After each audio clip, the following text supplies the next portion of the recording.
Olá, queridos estudantes, bem-vindos para mais uma aula de filosofia. É com muita alegria que estamos aqui para fazer um pouco, trazer para vocês um fazer filosofar. Sou o professor Eli e estou aqui com vocês para trabalhar nessa unidade 2, estamos dando continuidade, certo? E daqui a pouco a gente vai adentrar no nosso tema. Já falamos, vemos trazendo aí um pouco da história da filosofia e trouxemos também um pouco de filosofia árabe. Já ouviram falar aí dos árabes, as influências deles no âmbito do pensamento e etc. Então a gente vai ver um pouco hoje, tá? Mas primeiramente um alô aí a todos os professores presenciais, as professoras que estão dando esse apoio com a gente para que o conhecimento, a aula chegue aos estudantes do primeiro ano do ensino médio, da mediação tecnológica. Aí o nosso querido estudante Davi, lá de Vilhena, um grande abraço, Davi. Fico feliz por você estar aprendendo e sabendo, adquirindo conhecimentos em todos os componentes curriculares. E agora aqui com o professor Eli, a professora Lidiana, de filosofia, certo, Davi? Um abraço aí os alunos, estudantes e professores presenciais lá do Guajará-Mirim, um grande abraço a vocês. Lá de Chupinguaia, lá de São Francisco do Guaporé, lá de Vilhena, lá de Paraná, que mais? Espigão do Oeste. Então, assim, todos aqueles que participam, frequentam, estão na mediação tecnológica. Os ribeirinhos, um grande abraço para vocês aí. Os quilombolas, as comunidades tradicionais, aí, os indígenas. E é com muita alegria, porque vocês que fazem isso acontecer com a gente, Estamos aqui, professores, eu me sinto um aprendizado também, tá? Estou aqui falando um pouco, uma breve explanação sobre a filosofia, mas eu aprendendo com vocês. Sabe por quê? A filosofia aplicada, ela vai nos proporcionar... Não é fácil fazer isso, ok? Mas a tentativa de aplicá-la, trazer um pouco da reflexão filosófica no contexto, no cotidiano de cada um, da sua comunidade, do seu entorno, etc. Então vamos lá continuar? Olha aí a nossa aula de hoje, primeiro ano, isso mesmo, a filosofia árabe. Ó. E eu tive a oportunidade de traduzir esse nome aqui todo, ó, filosofia árabe, lá no Google, tá? É aqui em árabe. Não sei falar, mas para vocês terem uma noção. Aqui na nossa aula, galera, nós temos 3 tópicos, 4. A herança grega no Ocidente cristão, tá? Depois partiu para a contribuição árabe, o Al-Kindi, e Al-Farabi, que é 2 filósofos, Avicena e Averroes também, são 4 pensadores aí. Que tipo de contribuição que eles trouxeram para a filosofia? Então a gente vai analisar um pouco. É uma breve explanação, ok? Então vamos lá.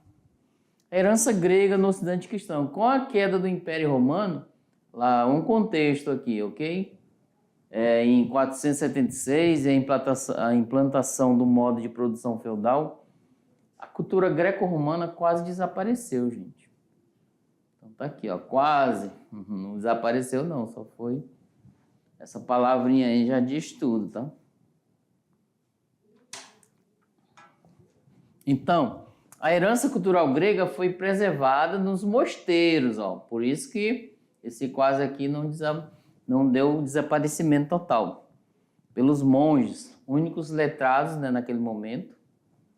A maioria daquele povo lá naquela época não. Olha o ano aqui, ó. Século V depois de Cristo. Então a maioria naquele tempo não sabia ler, tá? No contexto histórico. E na Idade Média, reis, militares, nobres, vassalos eram o que, em sua grande maioria, analfabetos. Eles contratavam, de certa maneira, pessoas para ler cartas, escrever, etc. Enquanto, por outro lado, o cristianismo se espalhava pela Europa e se firmava, abolindo o que? Os últimos bastiões do paganismo, entendeu?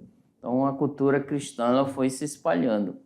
E outra cultura florescia em terras do Oriente Médio e do Mediterrâneo, e da qual viria no renascimento da filosofia, lá no Ocidente, a cultura muçulmana.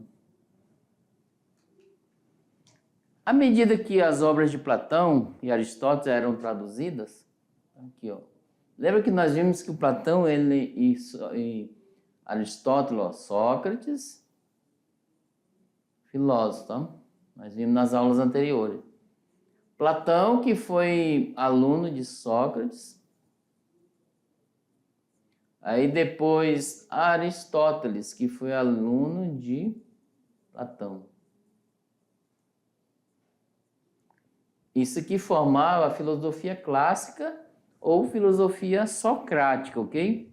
Então, assim, logo após, depois de Cristo, aqui era antes de Cristo, ó.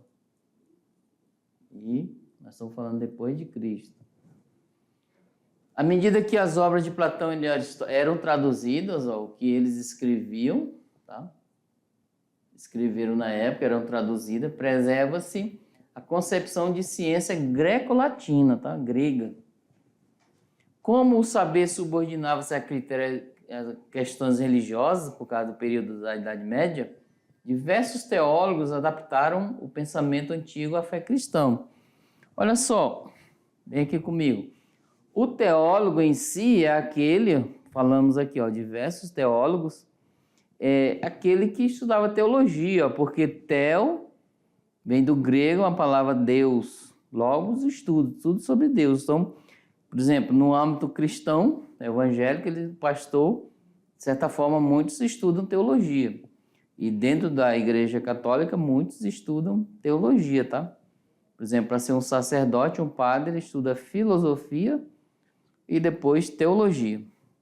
Então, assim, esses estudiosos adaptaram o pensamento antigo à fé cristã. Como isso? Professor, como isso aconteceu? O que é adaptar? É assim, gente, pegar uma ideia antiga de alguém e traduzir para a nossa realidade. Então, assim, a filosofia aplicada, ela faz isso. Ou seja, eu pego um pensamento antigo lá e vejo alguma ideia que vai em acordo ao pensamento atual, onde vocês, na sua realidade de vocês, por exemplo. Então, assim, Platão foi a tradução dos livros dele, a ideia cristã dele, quem cristianizou Platão, o pensamento dele, foi Santo Agostinho, na Idade Média, ok? E quem cristianizou o pensamento de Aristóteles foi Tomás de Aquino. Então, nessa perspectiva, é que eles falam, adaptar, ó. Bom, é adaptar o pensamento do filósofo para a fé cristã. Além de Platão e Aristóteles, a ciência, ela pouco aproveitou a herança helenística, tá? De Alexandre, etc. Então, bem como das pesquisas dos árabes. Então, aproveitaram pouca coisa para trazer para a realidade ao longo da história, ok? Então, vamos lá, continuando, olha aí. Agora vamos ver, gente, a contribuição. O que é contribuição? O que eles deixaram? O que eles fizeram? Vamos colocar aqui, né? Fizeram e deixaram aqui de bom, no âmbito do conhecimento, no âmbito da filosofia. Qual a contribuição? O que eles deixaram, né? Árabe. O que os árabes trouxeram para cá? Os árabes exerceram longa e fecunda influência no continente europeu, ok? Então, assim, já deixaram a influência, olha só. A influência fecunda, foi plantado ali. A expansão árabe, marcada pelo islamismo, fundada por Maomé, teve início lá no século VII, que ocorreu em diversas regiões do Oriente Médio e depois por todo o norte da África, alcançando o quê? Portugal, Espanha, lá no início do século VIII. Aí, gente, temos esses quatro, ó. Al-Kandi, né? Al-Farabi, Avicena e Averroes. Eles deixaram suas contribuições na Idade Média para a preservação do legado cultural da Grécia Antiga e para o avanço das ciências, feito histórico e fundamental para o desenvolvimento da ciência no Ocidente. Então, assim, esses 4 pensadores árabes, vocês vão ver lá na frente, eles pegaram, né, os livros de Aristóteles, Platão, e fizeram suas traduções. Inclusive, muitos pensadores desse período da Idade Média cristão, eles aproveitaram essas traduções dos árabes e foram a fundo, né, no âmbito do pensamento de Platão e Aristóteles. Então, olha só, uma das contribuições, tá? Eles já deixaram isso, ó, preservando sempre o legado, né, o pensamento grego, no âmbito da filosofia. Vamos lá, continuando, olha aí. Então, assim, a partir desse período, o mundo islâmico passaria, de fato, a preservar muito da cultura antiga, o período dos gregos. A maioria das obras de Aristóteles se perderam na Europa, mas foram preservadas muito no mundo árabe. Olha só, na Europa perderam-se muitas obras deixadas por escritos de Aristóteles. Os árabes já preservaram. Então é uma outra contribuição também. Quanto à quantidade, quanto à riqueza de escritos deixados pelos pensadores, e lá no século XIII seriam reintroduzidas na Europa, através dos próprios árabes. Então, olha só, outra contribuição deles. Ó. Preservaram as obras de Aristóteles e reintroduziram lá na Europa novamente. Esses históricos filosóficos e cientistas são, na verdade, polímatas. Olha só essa palavra aí. Já anota aí no seu dicionário, no seu diário de bordo, essa nova palavra. Ou seja, os estudiosos que conhecem muitas ciências. Então, são os polímatas. Antigamente, os filósofos faziam estudo, tá? Então, o filósofo ele trabalhava tudo isso. Eram os polímatas. Além de traduzir as obras de Platão, Aristóteles e Plotino, 3 pensadores da Grécia Antiga, criaram observatórios astronômicos e intensificaram estudos de ótica, geografia, geologia e meteorologia. Aqui você já deve ter percebido, né, estudado no componente curricular de geografia. Então, assim, eles, além de criar, né, seus observatórios, ó, até hoje funciona mais assim, é questões modernas, tá?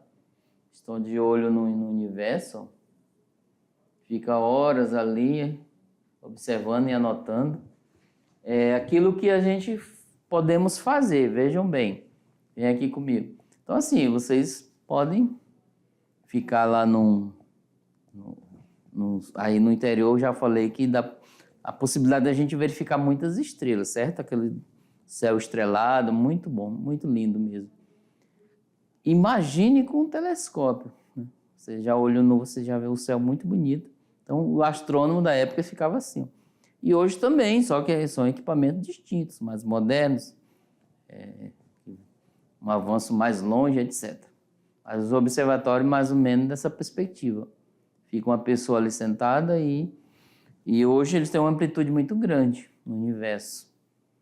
E algumas pessoas compram um telescópio pequeno, etc., para verificar. Então, continuando, ó, na astronomia, veja bem lá, ó, os árabes aperfeiçoaram os métodos trigonométricos, ok? Para o cálculo das órbitas dos planetas, chegando a desenvolver o conceito de seno. Foram eles os introdutores no Ocidente dos algarismos arábicos e criadores da álgebra. Então tá aí, ó, mais contribuições árabes. Interessante, tá? Por outro lado, na medicina eles divulgaram as obras de Hipócrates e Galeno, além de realizarem um trabalho original de organização de seus conhecimentos. Então, deixaram, né, no âmbito da medicina, várias organização de trabalhos, valorizando esses dois. Esse é considerado o pai da medicina, né, e Galeno. E na alquimia, gente? O que é a alquimia? Veja bem, olha só, o que é alquimia? A alquimia na época ela é como se fosse colocar um produto, né, uma essência do material nobre em um material que não tem valor nenhum. Exemplo, é transformação, transmutação de um material comum para um material nobre. Exemplo, eu tenho um metal, certo? Está lá, ó. Vamos dizer que o pincel é de metal. Eu quero colocar ouro nesse metal. Então, a alquimia vai fazer isso. Eu vou embanhar esse pincel, como se fosse um metal, em ouro. Ou seja, eu vou dar valor. É um material nobre, né, fazendo valor em cima do material simples. Então, essa é a alquimia que eles faziam. Pela sistematização de fatos, né, nessa perspectiva, e observando durante várias gerações de trabalhos de observação e experiências, né, aceleraram a passagem do ocultismo para o estudo racional cuidadoso de minerais e metais. Então, e essa questão da alquimia foi recusada, de certa forma, no período medieval. Eles faziam também a questão do ocultismo, né? Alquimia, transformação, achando que era magia, etc. Continuando, vamos lá. Então, assim, a filosofia árabe em si, nós falamos só as contribuições dele, ok? Os filósofos como Al-Kindi, Al-Farabi, Avicena e Averroes, eles trabalharam largamente com elementos da filosofia grega. Então, assim, a influência grega. Pensando a partir de uma visão islâmica. Então, tá aí. Lembra que eu falei para vocês que na Idade Média, nesse período, Agostinho e Tomás de Aquino, ele trouxe o pensamento de Sócrates, de Platão, para o cristianismo, ou seja, ele trouxe para a visão cristã. E Tomás de Aquino trouxe o pensamento de Aristóteles para a visão cristã também. Então tá aí. E a filosofia árabe trouxe a filosofia grega para a visão islâmica, né, no âmbito dele. Mas guardando grande originalidade e liberdade de pensamento. Então, assim, eles trouxeram, mas mantiveram a essência em si do pensamento árabe, tá? Esse pensador Al-Kindi, ele é considerado como o primeiro filósofo do mundo muçulmano e também o primeiro a afirmar que os planetas giram em torno do Sol, de oeste para leste. Aí pode-se dizer que aqui é o heliocentrismo, tá?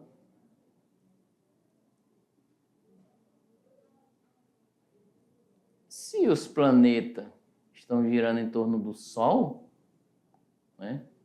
Os planetas em torno, o Sol é o centro. Como os outros dois sábios muçulmanos em questão, ele empenhou todas as forças da alma na conquista dos variados ramos do saber. Além de filósofo, foi médico, matemático, físico, químico, cosmólogo e astrônomo. Olha só, galera. Vamos conferir, 1, 2, 3, 4, 5, 6, 7. Por isso que era considerado um polímata, tá? Ou seja, os polímatas, eles detinham vários tipos de conhecimento. Ou seja, era aquele que sabia muitas coisas. Esse daqui, 7 funções, 7.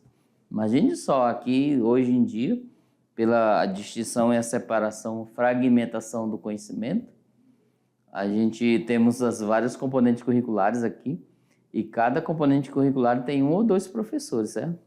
Então, de filosofia, sociologia, de arte, matemática, física, etc. Naquele período, não. Fazia de tudo. Nessa perspectiva. Vamos lá, continuando, olha aí. Escreveu sobre a obra Metafísica, Lógica e Ética. Olha só. Metafísica são assuntos bem complexos, tá? Sobre lógica também, de Aristóteles. Também de Aristóteles aqui. Aristóteles também falou sobre ética, questão. Platão também. Sócrates também. Então, assim, 3, uma tríade de conhecimento. Ele descobriu que também chegou a criar um vocabulário árabe ao traduzir obras filosóficas escritas em grego. Então, geralmente, quando estamos lendo um livro, temos esse costume, né? Alguns, né? Não sei se você já tem aí, de sempre separar as palavras. As palavras que nós não conhecemos, ou a primeira vez, contato com ela, etc. Aí vai se criando um dicionário, né? Um vocabuláriozinho. Além disso, ele se preocupou em responder a questão de como o intelecto humano pode aprender a essência das coisas. Como podemos conhecer? Segundo ele, a inteligência conhece a essência e a transmite ao intelecto. Olha que interessante. O intelecto está aqui, ó, na nossa mente, o cérebro. Vamos fazer uma suposição. A partir daí, ele diz que o intelecto, ele traz isso à inteligência. Ó. A inteligência conhece a essência e a transmite para cá, para o intelecto. Bem interessante, no âmbito do conhecimento. E aqui esse vocabulário eu venho falando desde o início das nossas aulas de filosofia, ao qual vocês vão construir um vocabuláriozinho, anotando as palavras diferentes que não conheciam ainda, né? Vamos lá, continuando a ler. Agora tem esse Alfarabi, ó, do século IX e o século X depois de Cristo. Ele cria uma hierarquia de inteligências, a última das quais, de acordo com ele, dá forma às coisas e a torna inteligíveis ao intelecto humano. Olha só, uma hierarquia assim, gente, ó, tem um ponto aqui que manda nos outros, tá? E esses outros mandam nos outros. E esses vão sempre subordinados a este, ó. A hierarquia é isso, um obedece ao outro. Ele, assim como Pedro Abelardo, foi também um filósofo especializado na ciência da lógica. Além de físico, matemático, meteorologista, enciclopedista, estudioso da política, musicólogo e tradutor. Olha que interessante. Quantas funções ele realizou. Ainda provou a existência do vácuo. Inventou instrumentos musicais e escreveu 117 obras. Um de seus livros, o Fusus ao Ricam, tornou-se referência para a filosofia europeia por vários séculos. Então, uma contribuição muito relevante, tá? Vamos ver o próximo? Agora temos o Avicena, certo? Ó, Abu Ali, aqui o nome dele, ó, bem complexo, né? Conhecido como Avicena, nasceu em Afshana, atual Uzbequistão. Ele foi filósofo, olha só a quantidade de função. Médico, matemático, astrônomo, físico, geólogo, zoólogo e musicólogo. Olha só. É um verdadeiro o quê? Qual é a palavra? Polímatas. Quem que gostaria de se tornar aí um polímata? Quem? Você? Ele propôs a hipótese de que algumas doenças seriam provocadas por corpúsculos presentes no ar e na água. Descreveu a anatomia do olho humano e o funcionamento do coração. Ele pesquisou diversas doenças como o diabetes, o sarampo, a varíola, elaborou técnicas de diagnóstico. Então, assim, se vocês forem perceber, aí o pensamento da filosofia, ó, por ser filósofo, mas também ele deixou contribuições no âmbito da medicina, no âmbito da matemática, da astronomia. Olha só, ele pesquisou sobre várias doenças, como a varíola, o sarampo, e criou métodos para diagnosticar ou saber. Como saber se ela está com sarampo, se ela está com varíola, com diabetes, etc. Então, assim, ele também descobriu, analisou e pesquisou que muitas doenças vêm pelo ar. Por exemplo, hoje nós temos a gripe, ela vem, né, pela respiração, via aérea, né, via nasal. Então, olha só a contribuição que esses pensadores árabes, por isso que trouxemos, professor, para que esses pensadores aí, no âmbito da filosofia, para que isso aqui no estado de Rondônia? É para vocês perceberem como originou-se algumas coisas, tá? Não só do mundo grego, mas o mundo árabe, egípcio, etc. Então é bom que saibamos isso, pelas contribuições que ele deixaram. Imagine vocês deixando grandes contribuições para o futuro, certo? Muito interessante. Voltando lá, olha aí. Vamos lá. Então assim, gente, para ele, o universo se divide em mundo terrestre, tá? Mundo celeste e Deus. Então aqui é uma tríade. Vamos dizer, tríade é 3, tá? O mundo, para ele, o universo é assim. O que é o mundo terrestre? Era feito de objetos materiais, podendo ser conhecido pelos sentidos. Olha só. Esse é o mundo, aqui um pouco do pensamento de Platão. Os sentidos. E o mundo celeste era alcançado pela inteligência e permeado de formas imateriais, que a Avicena chama de anjos e espíritos. Olha que interessante. Vocês que têm essa visão já cristã, né? Nessa perspectiva, já vão analisando isso. E a outra parte, que é a última, é Deus, é pura essência para ele, segundo ele vai dizer. O ser, com maiúsculo, o ser necessário, o primeiro motor. É um pensamento de Aristóteles aqui, tá? Que é um motor imóvel. Olha só a influência, né? Então, ele vê o mundo assim, em 3 partes, tá? Onde tem o mundo celeste, terrestre e Deus. Bem interessante essa visão. Por outro lado, a filosofia dele é uma tentativa de construir um sistema coerente e abrangente que esteja de acordo com as exigências religiosas da cultura muçulmana. Claro, né? Ele passou para o seu lado, ele puxou. Seu trabalho é frequentemente visto como parte integrante das tradições aristotélicas e neoplatônicas. A nova forma de ver o pensamento de Platão. Então, assim, esses pensadores eles trouxeram grandes contribuições, né, no âmbito da filosofia, e não só para eles, mas especificamente, né, no âmbito da cultura muçulmana. Mas também em outros países, né, Europa, eles se utilizaram do pensamento dele para aprender. Porque assim, o filósofo em si, o pesquisador, o cientista, eles vão além, vão afinco, né, em busca, né, do conhecimento. Aí eles externam esse conhecimento e a comunidade científica ela vai atrás. Vai lá buscar, vai se basear nesse pensamento, etc. Estão deixando bem contribuições. Vocês vão percebendo, tá? É que vocês lá no 2º ano vai entrar na teoria do conhecimento, no âmbito da filosofia, e isso vai ajudar muito, tá bom? Vamos lá, continuando a lei. E Averroes, gente, ele nasceu em Córdoba, viveu em Sevilha, né, em Marrocos. Era médico, olha só, astrônomo e filósofo, conservando a mente aberta à discussão dos embates entre fé e razão. Tá aqui, essa questão de fé e razão ocorreu muito na Idade Média, tá? A questão de fé, a fé cristã, etc. E a razão humana, que é a filosofia. Então, nesse período deles que houve muitas discussões. Averroes foi um respeitado comentarista do pensamento de Aristóteles, olha só.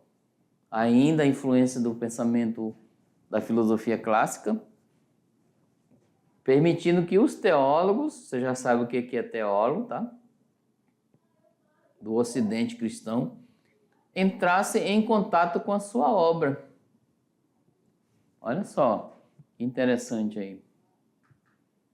Então, ele tentou separar, veja bem, ele tentou separar fé e razão, para que esta tivesse autonomia. E aí, galera? É possível separar fé e razão? Mas primeiro vamos saber o que é fé, o que é razão. Vamos lá, fé, vocês vão deixar o conselho de vocês. Qual é? Manda aí pra gente. O que é fé? Opa, tem gente já falando ali. Então é isso, a fé envolve as questões que têm a ver com Deus, com a religião, com as questões sagradas, vamos dizer assim. E a razão tem a ver com a questão da ciência. é o pensamento racional, né? Vocês vão ver lá no segundo ano, vou dar um spoiler aqui, o racionalismo, então é uma corrente de pensamento que vai totalmente contra, né, em desfavor à questão cristã, religião, etc. Então, assim, é possível separar esses dois? Eu tenho a fé e tenho a razão, a ciência e fé. Vamos lá criar um debate aí? Discute com os colegas bem rapidinho. Vamos lá? Qual é? É possível. Ele tentou separar para que a fé tivesse autonomia, olha só, sobre a razão. Ele chegou a formular a tese de que existe duas espécies de verdade, uma religiosa e uma filosófica. Então, uma com base na religião, outra com base na razão. Fé e tem duas verdades, no caso, a tese dele. Agora ele vai dizer aqui, ó, a verdade religiosa. Deus criou o mundo do nada. É uma verdade que ele colocou como verdade religiosa. A verdade filosófica, que o mundo, olha só, que o mundo, né, e o mundo é coeterno com Deus. Coeterno que eu falo está ligado, tá? Está inserido nesse montante. Então, as duas verdades que ele colocou. Vamos lá, continuando além. E aqui, ó, vamos lá para o averroísmo, né, adquiriu adeptos na Universidade de Paris, mas seus seguidores foram durante muito tempo criticados devido a divergências de interpretação, tá? Sobretudo do ponto de vista religioso. Então é nessa pegada, nessa perspectiva que eles vão trazendo uma verdade, né, bem intensificada para eles. Então eles foram assim, gente, ó, vou falar para vocês, vem aqui comigo. Então é nessa perspectiva. Eu sou um pensador, ou vocês também se tornam pensadores. Aí vocês criam teorias. Vocês criaram algum tipo de teoria. Vou dar um exemplo. Aqui na minha região é fácil se criar peixe por causa disso e disso. Aí vocês criam uma teoria, vocês criam todo o escrito, toda a fundamentação. Quando vocês publicarem isso, tornarem público no âmbito intelectual, aí alguns vão criticar. É comum isso. Ó, foram bem criticados. Inclusive todos os filmes, por exemplo, filmes que aparecem, vocês assistem, e tem aquela massa que as pessoas especialistas em críticos, os críticos. Aí eles vão lá e assistem o filme e colocam suas opiniões. É que assim, as críticas, elas são fundamentadas no âmbito do bem-estar, tá? Não é aquela crítica destrutiva. Não é crítica para melhorar com sugestões, etc. Suponha que você tem um restaurante. Aí vai lá um especialista, quer dar uma nota para o seu restaurante, aí ele vai lá experimentar a sua alimentação. Aí ele vai ser um crítico, né? Ele vai dizer, olha, gostei, está fundamentado nisso, sobre isso e etc. Então, assim, os árabes deixaram suas contribuições, principalmente a mais, né, que eu acho, no âmbito, além da medicina, as traduções que eles fizeram. Vocês perceberam que na Europa se perderam todo o pensamento, as obras de Platão, de Aristóteles, e os árabes conservaram isso, né? Trouxeram para a conservação e preservaram. E, inclusive, a Europa foi inserida de volta, essas obras preservadas. Então, esses 4 pensadores deixaram essas contribuições. E a aula em si, gente, é algo explanativo para que vocês possam ir além, caso interessa para o pensamento de filosofia árabe, tá? Aí pode ir além, buscar mais, aprofundar em cada momento. E até mais, e daqui a pouco a gente volta, não saia daí não, tá? Até daqui a pouco.